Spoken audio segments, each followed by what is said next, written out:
Ladies and gentlemen, can I please have your attention? I've just been handed an urgent and horrifying news story. And I need all of you to stop what you're doing and listen.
What's up, everybody? Welcome back to the Coffee and KOS podcast presented by Fight Bananas. This is your host, Zach.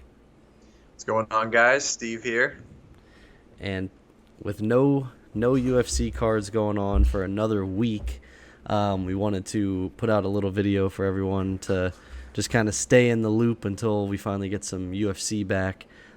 So we're going to bring who we think our 2021 champs are going to be. So who is going to be champion at the end of the year in each weight division. New year, lots of potential for a lot of really good fights. I'm super excited for what 2021 has to offer, and we're starting off the year with some incredible cards, and some belts can be changing hands here very soon, possibly already. Yeah, I feel like the early UFC 258 that just got booked, which is Usman Burns, has that could definitely change a little bit. Petr Yan, Aljamain Sterling is coming up. We know Ortega Volkanovski's coming up quick, so there's just a lot of big fights. And then Izzy's moving up; he's fighting Yan in March. So there could be some early changes, but that's not necessarily whoever wins that is gonna stay for the whole year. So that's definitely something that we gotta take into consideration. But this is a super fun scenario to play out. I have some surprise picks. I'm excited to get into it. Yeah, I have some surprises too here. I saw your picks, but you were ahead of the game and did this before me, and we obviously share a document. And so I saw your picks beforehand, and some of mine are different as well. But it's funny, Fight Bananas actually put out a blog on who their 2021 picks are, and mine are very similar to that. I actually just read it about an hour ago, so pretty interesting. But we can get started. How do you want to do this? Do you want to do, we'll go division by division? Yeah, let's go step by step. Want to start, we'll go flyweight first, or we want to start at the top, work our way down? Yeah, let's start flyweight. You can go first. You can lead us in with it. All right. So flyweight, and your current champion right now in 2020, by pretty quick or a pretty small margins, he was able to get the draw with Brandon Moreno, but it's Deiveson Figueiredo. And as long as he's staying around at 125, I don't think he's going anywhere. I think even if Moreno gets a second chance, what we saw with Figueiredo, I think he looked great in that fight. Afterwards, it kind of came out that he might have been sick the night before, so he wasn't 100%. So I don't see anyone taking that from him, at least in 2021. I don't know if you kind of felt the same way. Yeah, I felt the same. Listen, hats off to Moreno. He brought the fight to Figueiredo, but I think that I'm not going to say it was a fluke, but I think that Figueiredo, he seems like the guy that the second time, look at what he did against Benavidez. Benavidez was kind of semi-close the first fight in the first round before he finished him, and then the second fight he just obliterated them. It seems like he's a guy that really makes adjustments on his opponents. He gets a feel for them, and the second time through he really runs through them. So yeah, I have the same thing. I think Figueiredo retains the title. The only way I can maybe see him losing is if like Cejudo was to come back. And Yeah. even then, I do think Figueiredo gives Cejudo fits. Figueiredo's last loss was to Jussier Formiga, who's not even with the UFC anymore. And that was kind of before he started to figure it out. He's finally got the weight cut, kind of seems to be under control now, for him to cut the weight and, you know, back to almost doing it in a 2 weeks time. You know, he seems like a guy that he's really dedicated to this. And the only other thing I can see is if he was to move up a weight class and ditch the belt, which is highly possible too. But if he stays where he's going to, and I think he will, I think that he has the shot. I think he's going to keep it for the remainder of the year. Yeah, I saw Cejudo. You know, they've been talking a lot back and forth, but Figueiredo came out and he said he wants Cejudo at 130, so it'd be a catch weight, and it would be for like another BMF belt. Which BMF belts all over. It's a money fight. It's a money grab. That's fine. So I don't think Cejudo would go all the way down to 125, but I got Figueiredo staying for sure. I hate the BMF belts. They need to get rid of them. That was the worst thing to ever happen. They should just get a belt with money on it. Yeah, as soon as they brought it in, though, like now, like Everyone they have wants to make one. it a thing. Like, yeah, now it's going to be a thing. Like, I hate that. They introduced it, and now they're going to take advantage of it. Like I said, if you're truly a BMF, you should fight anyone at any weight class. No holds barred. Like, just make it like this crazy belt. Francis Ngannou fighting Mighty Mouse for the BMF belt. Hey, they say Khabib walks around to like 190, so like bump him up to fight like Izzy at 185 or something. Like, that would be just wild. Yeah, unfortunately, with all the sanctioned stuff, it would never happen nowadays. Yeah. But so then we go to Bantamweight, and currently, obviously, we have Petr Yan right now as the champ. You know, Petr Yan's looked good, but there's a man in this division that has just been steamrolling everyone. He's looked really, really good. I feel like he's kind of entering his prime now. Big dude for that division. He's very good in all areas in MMA. And I truly think that he is going to be the champ very soon, as long as this fight gets booked. And my guy is going to be Aljamain Sterling. I really like Aljamain Sterling. I will say I think the submission against Sandhagen, that would not happen. If you run that fight 10 times, I don't think that happens again. But I still think Aljo has an advantage. The only thing with Sandhagen that scares me is he's probably the second best, most well-rounded guy in that division, aside from Aljo. And then you have the fact that he's super tall for the division and lanky. I just think Aljo is so strong, and I think that he is going to be the champ at the end of 2021. But it's either going to be him or Sandhagen. I'm not impressed with Petr Yan. He's purely just a boxer, and we see what happens with guys that kind of typically lean on their boxing more than anything else, and it doesn't typically work out. And especially with the smaller guys, where they can go 5 rounds no problem and take you down time after time and do it over and over. I don't see it faring well for him in that division.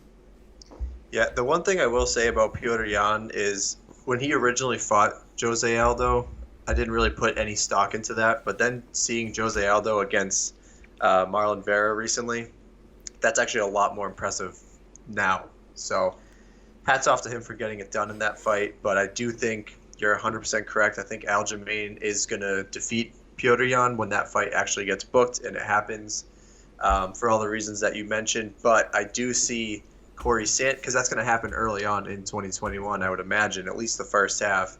But I see another fight happening, so Aljamain will then defend his title, and I think Corey Sandhagen is going to be the next guy up. And I think, like you said, that backpack submission, that's not going to happen again. Corey Sandhagen's coming off a huge win over Marlon Moraes.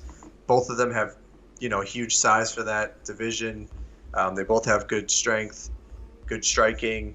They're just well-rounded, but I'm taking Sandhagen in that rematch. So there won't be another probably fight to happen again in 2021. So when Sandhagen defeats Aljo in like October, November, he's going to hold on to the belt in 2021. So I'm taking Corey Sandhagen. Wow. Yeah, I definitely want to see that fight run back, because it did end so fast, and I think that fight had potential to be one of the best fights of the year. and it just ended so quick. I don't know. Aljamain, and the thing is, like, Aljamain Sterling just isn't very active either. Like, I feel like he's on like a 1 fight a year type pace, so it's easy to forget, like what they are capable of. I feel like when you only fight once a year, people quickly forget, especially if you fought in the beginning of 2020. It's so hard to remember like what happened and what that person's capable of. Yeah, Aljamain doesn't fight that often, and that kind of plays like a big factor in the champ status here. Like, yeah, you could say like Merab or even Rob Font has like caught a ton of fire right now, but like they're not going to get a title shot because it's so backed up, and people defend like maybe twice a year. Like, that's like pushing it these days. Like, a lot of people just fight once a year. So yeah, we have a ton of contenders, but they're not going to see the title for a while. Well, that's kind of what went into my thinking when I made my list. Was I'm basically banking on them getting one fight and then that being it. Like you could 100% be correct in the fact that Aljo wins and then Sandhagen beats Aljo, but what if Aljo wins and then he doesn't fight Sandhagen to the beginning of 2022? So that's kind of what I looked at it. I look at it as the belt changing hands once in a calendar year, not necessarily twice, because I feel like it just never happens. They just don't fight often enough. I agree. I think with some of these fights that are like already being booked so early on, like in February and March, I could see it happening with Aljamain and Petr Yan. Like, I forget, I don't even think it was COVID. I think it was more Petr Yan like maybe couldn't leave his country or something. So I don't really know how that's going to get resolved. So if that happens like closer to like May, June, then yeah, probably it's not going to have a second title shot. But I don't know. We'll see. It's kind of hard. Each division is different. But next up, we go into the featherweight division. And, we have a massive fight coming up. We have Calvin Kattar taking on Max Holloway. I mean, the winner of this, I wouldn't say is necessarily the next guy up, because obviously Brian Ortega, he's going to get his shot at Volkanovski, but there's still like Zabit hanging around. Like, he's still like contender status, but he just hasn't fought in so long. So this one's really hard for me to decide. But my little scenario right now is, so I have Ortega beating Volkanovski. Super tough fight. I just think if we're going off of Ortega, what we saw against him with Korean Zombie, if he is that well-rounded, I think he'll beat Volkanovski. And then I'm assuming there's going to be another fight in 2021.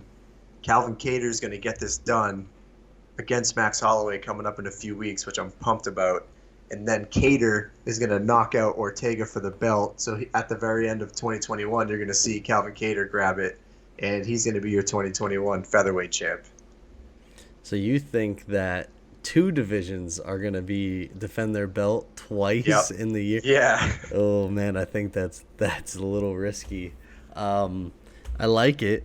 I like Calvin Kattar. Obviously, New England Cartel's been great to us, so we got to root for those guys. But this one would have been a little bit easier for me to pick had the Calvin and Holloway fight already happened. I'm interested to see what happens with that before we did this, but obviously it didn't happen. So I'm gonna ride with Brian Ortega on this one, and that's not a slight on Calvin. The one thing that I see with Ortega that I think him and Holloway have one thing going for them, and that's the fact that those dudes just don't get finished. They are ridiculously like durable, can eat a million punches and still go. And I don't know if we've seen anyone like that against Calvin yet. Calvin's finished people so simple, and I think that's great. But I think Ortega and Holloway are kind of that next step. So it's hard for me to pick him because I want to see him fight Holloway first. If he goes out and he destroys Holloway and he knocks him out, that dude has different type of power, because that just doesn't happen. Holloway doesn't get knocked out. So I want to kind of see that first. So I kind of went the safe route and went Ortega, because I honestly think Ortega is going to obliterate Volkanovski. And whether it be standing due to the reach, or if Volk tries to take it to the ground, I think Volk's ground game is good, but I think Ortega's submission game is so good that I think he does have a legit chance to throw up submissions off his back and end the fight, if it gets to that point. So, and, I'm not going to – the reason I didn't pick Calvin is, again, I just don't – Ortega's a guy, he took 2 years off. We're going to see him fight again. That's 2 fights in, 6 months. I don't know. I don't know if it can happen again. And Dana White, to me, I know a lot of people hate interim belts, but I like the interim belt because it doesn't make the division seem like it's in a standstill. And I just feel like if Ortega is the champ, he's not a guy that's typically – I mean, he's been in the UFC how long? And he doesn't have a lot of fights. I mean, he's not a guy that typically fights often. I think that he's going to beat Volk, and I think he's going to ride the rest of 2021 out as the champ. I just don't see it.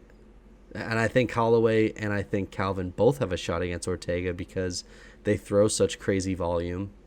And, Holloway's already done it once, but Ortega looked much better stand up against Korean Zombie. So, I don't know. I just think that Ortega beats Volk, and I think that he rides it out the rest of the year.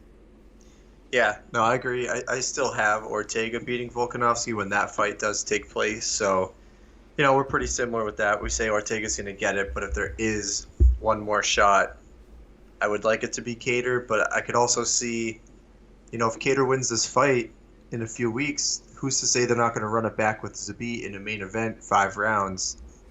Because, Zabit was supposed to fight Yair Rodriguez. I think he just got suspended for like 5 or 6 months. So, yeah, I think Zabit's going to probably face the winner of Holloway versus Kattar. And, yeah, they just might kind of drag this thing out a little bit. So I think it's very realistic that Ortega is going to be 2021 featherweight champ. Yeah, I agree. And, I don't know. I don't know if I agree with them running it back with Zabit. I know that's Calvin's, big loss is against Zabit. But I think you said it in your video. That fight, the tides were kind of turning. Had it been a 5-round fight, I think Calvin kind of runs away with that towards the end of that. So I wouldn't hate it, but I think if he beats Holloway and he beats him handily, I think he deserves the title shot without a doubt. So we move on to the lightweight division. I just gave my pick away. Right now, Khabib is the champ. I think Khabib is going to come back. So I've been saying no. I think Khabib is going to come back. I think that he is going to fight the winner of Dustin and Conor. And I think he's going to beat either one of them and then retire. I think he'll retire at 30-0. And then when that happens, they're going to – I think, honestly, if I'm Dana White, I think it's sad. Justin Gaethje has just been totally forgotten about. I would almost do Gaethje versus Oliveira, but I think Gaethje versus Oliveira, Poirier versus Oliveira, the only person I can see really, I think, beating Oliveira would be Conor. But even then, Conor's not very active, so who knows what's going on with him. I'm riding with our boy, Charles Oliveira. We've been saying it from the beginning. He needs some respect on his name. He's finally getting it after his win off Tony. I'm going Charles Oliveira. Yep, I'm actually, we said it before. We got to ride with our guy. We said it on our show. Charles Oliveira, he's going to be your 2021 lightweight guy. It's just, it doesn't matter who he faces. It's just like the momentum that he has and what he just did to Tony Ferguson on the ground and with his striking. The ground game is just what takes it for me. If he's going against Conor, if he's going against Dustin, if he's going against Gaethje, like, yes, they all have decent ground games, decent wrestling skills, but Oliveira is like one of the best submission artists we've seen in the UFC. This guy is just unbelievable. I don't know. I have to go with him. I don't know how this is going to play out if Khabib does come back. If he doesn't come back, it's a messy situation regardless. I don't know how it's going to play out, but Oliveira is on such a great streak. They just can't deny it for so much longer. Got to go Charles Oliveira here. Yeah, I agree. I just think that, like you said, there's just no denying it at this point. The dude needs He needs the title shot. There's just he's running through everyone, and I honestly even think that his stand-up is good enough to get by all three of those guys. He's just so good at transitioning from his stand-up to the takedowns, and when you're hot, and he is just on fire, riding a crazy streak. He's entering his prime now, too. Like, people forget, like, they look at his losses, and they're like, oh, he's got so many losses, but the dude's been fighting forever. Like, he's 30 now, like 30, 31. Like, he's entering his prime now. I think that he has a shot to... The only way he doesn't win is if he fights Khabib. If Khabib sticks around and decides to fight, which I honestly think if he comes back, it's for one more, and that's it. Yeah, and it will likely be Conor. I just see it kind of going Conor beating Poirier. Khabib comes back, he fights Conor. That's the end of that, and then eventually, I guess, Khabib will have to vacate the title, and Oliveira is going to pick it up. So he deserves it. He really does. He's been on, it's like a 9-fight win streak. He hasn't lost in like 5 years. He's finished every fight like outside of the Tony fight. He's just killing people, just straight up killing people. Yeah. So super excited to see what happens in that division. Regardless, it's probably one of the most stacked, one of the most competitive. But we go into the welterweight, and we were just saying, so Kamaru Usman, he's your current champ at 170. He just got rebooked for Gilbert Burns, which was supposed to happen back in December, and well, I think we might have previewed this fight at one point. I kind of forget, but I just remember saying Gilbert Burns is going to win this fight. Like, he has all the tools to do it. Similar how we're saying with Charles Oliveira. Like, he can strike, but his ground game is just that much better than a lot of people's ground games. And he has the submission game to go with that. So if Usman decides to wrestle, take him down, he'll be comfortable on his back. He'll be able to pull off some submissions if he really wants to. But he can also strike, has a ton of power. So originally I don't know, I could see this going one of two ways. I could see Burns winning now. Usman will get the rematch. It's happening so early on this year. It could happen later on in like December. So Usman could win that rematch. And I think, I have that written down. I'm going to ride with it. I'm going to say Usman gets the rematch later in the year. He drops it to Burns early on. But in the rematch, he's going to take it back. So by the end of 2021, you're going to see Kamaru Usman still with the belt. I have something that no one else has anywhere. I've been seeing, obviously, people doing this. I'm riding with Colby Covington. Oh, God. No. I'm going with Colby because, one, I think people forget, like, yes, Usman won that fight, but people act like Colby was just dismantled in that fight. He landed a couple good shots throughout the fight on Usman. It was a much closer fight than people remember. I think Colby will fight Masvidal. That seems to be like it's in the works, and that it's going to happen. I think he dominates Masvidal. And then I think that he's going to fight for the belt after that, and I kind of favor him in a rematch against Usman. I don't know why, because Usman and him are very similar. I think Usman is just a much stronger dude, but there's just something about Colby, like, it's his endurance and his just will to win for me is just something that I just kind of see it. Listen, I hate who he is outside of the octagon, but inside the octagon, he is exciting to watch, just based on like his pace and his his ability to just go all 5 rounds and not even look tired. Like, the fact that he went 5 rounds of wrestling and dominated Tyron Woodley and then did the interview afterwards and didn't even seem like he was winded is something that I'll just never forget. That to me is still one of the most remarkable things I think I've ever seen. And I just, Woodley's a big, strong dude, just like Usman.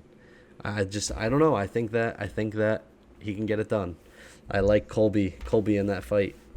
Yeah, I originally said what I said just because it's Colby and everyone just seems to hate him, and I can't stand his personality, his shtick. It's terrible, but it's also great because he's the heel and everyone, that like makes it more fun to watch. And I think you could argue that in his Usman title fight that if he doesn't get finished, he might have won that fight. Honestly, it was trending. I thought it was trending more in his direction. and then it kind of just shifted once Usman basically broke his jaw, and then ended up getting the finish. But I think there was a point where Colby was winning that fight like into round 3. So that would, trust me, I want to see that fight happen. I want to see Colby fight any of these guys. Like I want to see him fight Chimaev. I want to see him fight Masvidal, which is going to happen. Even if you put him up against Burns, that's a great fight. So, and like you said, he's so talented. His pace is unbelievable. His cardio is unbelievable. He's very similar to Usman, but the one thing that makes him stand out is like the volume that he throws. Like I remember in that Robbie Lawler fight, he like set the record for like strikes thrown. It was like over like 500. I think it was close to 600 strikes. It was absolutely insane. So he's as good as anyone in that division. I really do believe that. I could definitely see that. And I can't wait to see the matchups that happen. I'm going with Usman, but I could definitely see Colby getting it. Yeah, I think it'll be that division's kind of stacked. There's a lot of really good fights to be made in that division. So then we move to middleweight. Izzy, currently the champion, and if Izzy was to stay at middleweight, he's going to be the champ at the end of 2021, but I don't think he's staying, and I think we're going to see Robert Whittaker as the champ again in that division. I know right now Paulo Costa's management is saying that he should fight Whittaker. I think a lot of these fighters are kind of preparing for Izzy to leave.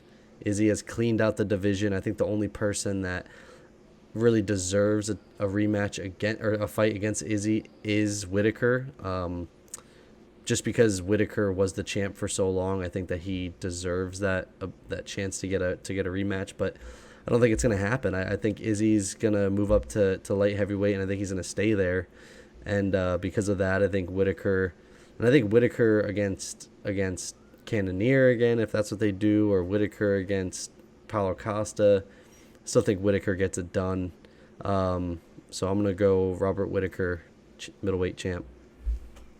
Yeah, let's just say it right there. It's Izzy, like 1, Robert Whittaker 1A, and then like everyone else is like pretty far below. I don't even think it's really close, even when you put Whittaker in there against Costa or Cannonier or Hermanson or whoever. I still think Whittaker is far and away like the second best guy. So close to Izzy, but Izzy's just too good. We just talk too much, about his talent, his skill. He really is one of the greatest to ever do it at like a young age. But I see Izzy going up, grabbing the belt at 205, leaving that. I think he just goes up, gets it, leaves it, and then it's kind of difficult to say because the John Jones thing is kind of looming, but I don't think that's really going to happen in 2021. So I think he is going to drop back down. I think we're going to see Izzy Whittaker too, because I think that's a mega fight. I think Izzy should take that fight because Whittaker was coming back after like a 2-year injury hiatus. He played that way too overwhelmingly. He was too aggressive. He lost that fight. But if he runs it back with Izzy, I think he has a decent chance, not a good chance. I think he's got like a 20-30% chance of winning that fight. So I'd still have Izzy staying as the 185 champion. But I would absolutely love to see Whittaker Izzy too, and I hope that really happens. Yeah, I agree. I think it's very possible. I just think that, Izzy doesn't seem like he obviously doesn't have a hard time making the weight at middleweight. But he's such a big guy that, I think for him, like, there's so many good matchups at light heavyweight as well. I think that he could steamroll that division too. So I don't know. I'm very, very curious. I think that there's really so many matchups for him at light heavyweight, and how enticed is he by any other matchup besides Whittaker at the other division? I don't know. There's a lot with Izzy going on. So I'm interested to see what happens. Yes, but that would bring us to light heavyweight, and I'm actually going to change my pick on the fly here. So wow. This is going to be, it's really big what's going to happen in March. I do think Israel Adesanya will beat Jan Blachowicz.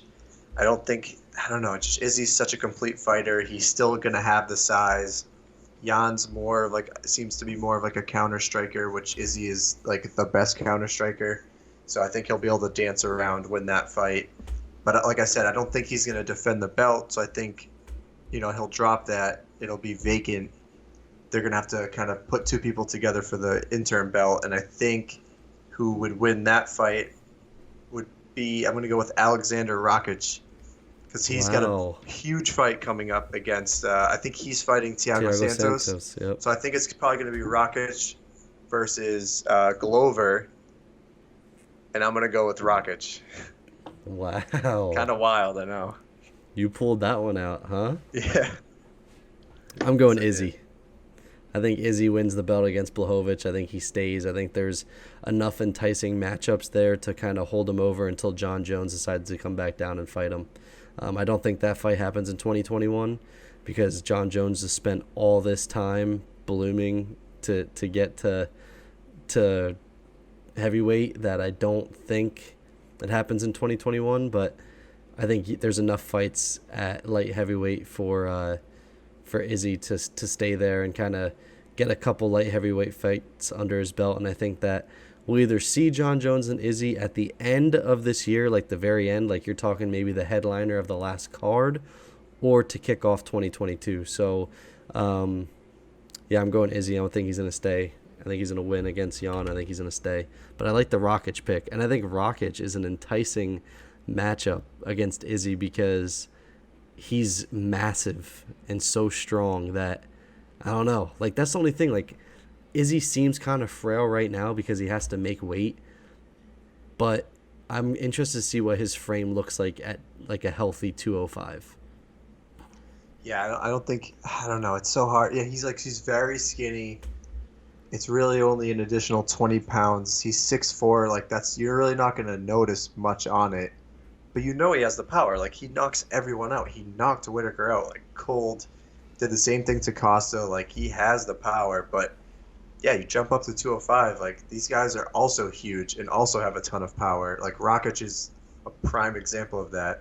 He's a scary man to face. And I would love to see Glover get the title shot next after and fight Izzy. I think that would be a hilarious fight because I think he can take damage but still get to you. Same thing he did with Thiago Santos. Like, he got hit, but he just dropped his head and just went for the takedown and got it. Like, I think he could probably do that to Izzy because, I don't know, Thiago Santos you'd think would have as much power as Izzy does, right? Like, I don't know how that works.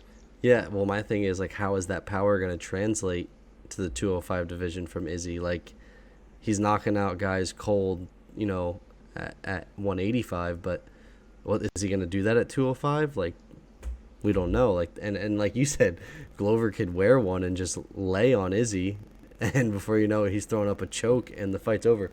That would be one of the greatest stories in MMA history if Glover Teixeira beat the unbeaten Israel Adesanya. That could happen. That could definitely happen. If Jan loses, like, Glover's the next guy up. Like, that could happen. That would be ridiculous. So then we go to heavyweight, and my pick is Francis Ngannou. I think, I think honestly, if you look at the first fight against Stipe, Ngannou had Stipe on the brink. He was landing some massive shots, and Stipe was just able to weather the storm. I don't think that happens again. We saw Stipe go down, against DC, obviously, the first time they fought. I just don't see that happening again. Like, he's getting older. Francis is striking. Like, it's kind of the same, but I feel like his strikes are just landing cleaner now. And he's just gotten better. He's hungry. Like, he wants to fight so bad. I don't even know if I see John Jones beating Francis. Like, I can honestly Francis just throws windmill haymakers, and he might miss 9 out of 10, but the one that lands just decapitates the person. Like, it's insane. I think that, he's kind of that Mike Tyson-esque, like, MMA fighter version. Like, he's going to come out, the fight's going to be tops a minute long, and I love Stipe, greatest heavyweight of all time. He'll retire the greatest heavyweight of all time. But right now I think is Francis Ngannou's time, and I think that I don't know if Stipe can weather another storm like that. It's too scary. Yeah, can you escape death twice? Like, does that happen? I don't know. That seems unlikely the way that Ngannou's been fighting. I mean, but I will say, like, Rosenstrike definitely does not have the movement that Stipe has. You know, Stipe came in that last fight against DC, lost a lot of weight. You know, he looked very good from a cardio standpoint. He moves really well for heavyweight, so that's what makes it more difficult because Rosenstrike's a little more flat-footed, and he just got crushed by Ngannou. So 100%. But how many clean, heavy shots did Stipe take against Cormier, though, too? yeah, that's true. And Yeah. I can guarantee you that Ngannou's power is probably double that of DC. And that's no slight on DC, but he's a much bigger individual. Yeah, but Ngannou has to work on the cardio. Like, he can't go all out round one and then be gassed by round two in a 5-round fight and expect to win that way, because that's what happened in the first fight. So I don't know. I'm curious to see how Ngannou plays it, because that's obviously his big strength, is just going for the kill shot. But you can't really do that against the veteran like Stipe. So I think if he does it, though, I think if he does that, I still think... You think he gets him? Yeah, if he lands like just two windmill, like Stipe might be able to take one. He's not, like, I don't know, like I looked at the replay was actually on Twitter the other day, and I'm watching it and I'm just like, how did Stipe wear these shots? Like, and Stipe's been knocked out since that fight. That was he fought DC after that and got knocked out. So that's what I mean. I think that it's gonna happen. All right. So Stipe loses to Ngannou. And then it's like, are we going to get another 2021 shot at that point? Because then, you know, in steps John Jones, could get the title shot. We just heard Curtis Blades, Derek Lewis is happening. Whoever wins that could be the next guy up as well. So I don't know, because I don't think anything's been booked recently. So there might be a one and done in the heavyweight division here. So is it Ngannou or Stipe? I'll ride with you. I'll go Francis Ngannou. I like that pick. It's like, if he touches him, he's going to go down. Like, the guy is an absolute animal. Like, he's huge. He is absolutely ripped. So I'll ride with you on that. I'll go Francis Ngannou takes it in 2021. But then John Jones comes in and swoops in for 2022. You think that he beats Ngannou? I would hope we get to see John Jones before that at heavyweight, but it's John Jones. I know, but it's a whole nother, like, I don't know, man. It's like, I have a hard time, like, trust me, John Jones, greatest to ever do it. Even if he loses, he's still the greatest to ever do it because he's challenging himself. But I don't know, man. Like, he's already been wearing shots against the light heavyweights. Like, he's been more vulnerable to damage over his last couple fights. Yeah, that's true. And you can't be vulnerable to damage against Francis Ngannou. Like, it's just, I don't know, man. There's something about Francis in 2021 that excites me. I think that, dude, he's so mad. Like, he's so pissed off because he wants to fight, and the heavyweight division is just, Stipe, like, fights once a year, that I think when he gets the shot, like, he is going to full on, like, Drago versus Rock or Apollo Creed and just, like, murder him. Like, he's gonna want to kill him because he wants to fight so bad. Yeah, and I think even when you throw Curtis Blades in the mix too, like, that would be a really interesting fight to see. Obviously, you know he's going for the takedowns, but, like, good luck getting inside without eating at least one of those shots. Like, well, and he's already lost twice to Francis. Yeah, that's true. But Blades has looked really, really good in his last, 3 fights. He's been killing everyone. So typically, I would say the wrestler has the advantage, but Blades is still undersized against Ngannou, and typically a wrestler can take a shot and, you know, get punched and be okay. I'm not taking a punch against Francis Ngannou. Like, it's just not happening. Yeah, I'll ride with you. I'll go Francis Ngannou. I like that. And did you want to get into the women's picks as well? We can get into the women's picks, but mine are very simple. I'll be honest with you, dude. I don't see any belt changing the hands in 2021. I don't think Amanda Nunes retires. I think that she's going to be close to retirement, but she can fight once this year in each division, hold on to the belts, and ride out the rest of 2021 and be fine. The UFC is not going to strip her of her belts. So I don't see any belt changing hands. I don't think anyone touches Zhang Wei Li, even Rose. There's rumors out there that Rose doesn't even want to fight for the belt. And Valentina Shevchenko is the same thing. No one's touching her. So the women's divisions are just so watered down right now. Listen, I love our girl Miranda Maverick. I don't think she's going to get a title shot in 2021, but maybe early 2022, and then we can, talk a little bit. But yeah, I don't have anything for the women's. I just the champs in the women's division are too dominant. They're just too dominant. I don't see anyone beating them. Yeah, and it's like, how many women's matchups have we seen? And it's like, when was the last time you were like wowed by someone who wasn't a champ? Like, yes, Mackenzie Dern's making a lot of noise, but like, do I really see her beating any of these champs? Like, no, I don't see that happening. And she almost lost her last fight. It was a split decision. Yeah, right, exactly. Like, it's like they always build up some of these prospects, but like no one is really outside of Miranda Maverick, who just had one UFC debut fight this year and that was it, but she looked great. But we just know like her background as like a wrestler, she has a ton of strength and power. Like, she could, because she's so young, still develop. But like, I don't see anyone else. Maybe Same. Jessica Andrade, like changing divisions, could maybe. But I still don't. She's still going to be undersized though, and I mean that works against some. Like, that'll work against Chukagian, but that's not going to work against like Amanda Nunes. I know, that's the thing. These they're killers up there. The only thing I have is I think Amanda Nunes does retire, just because she's been so close to doing it that you got to think it's like one more and then she's out. And just to be like devil's advocate, I'll say that she retires. In the bantamweight division, the next two people up are really Holly Holm and Jermaine Durand to me. Like, those are really the next two up, and Holly Holm looked great in her last fight. So I'm just gonna say Holly Holm 2021 bantamweight, and then featherweight I think just will be vacant. And if Holly Holm loses her next fight, I think she retires. I think she's really going on one more run, and that's it. So who knows? Jermaine Durandamine older as well. So I know Andrade has talked about moving up again. She wants to claim the belt and then move up again.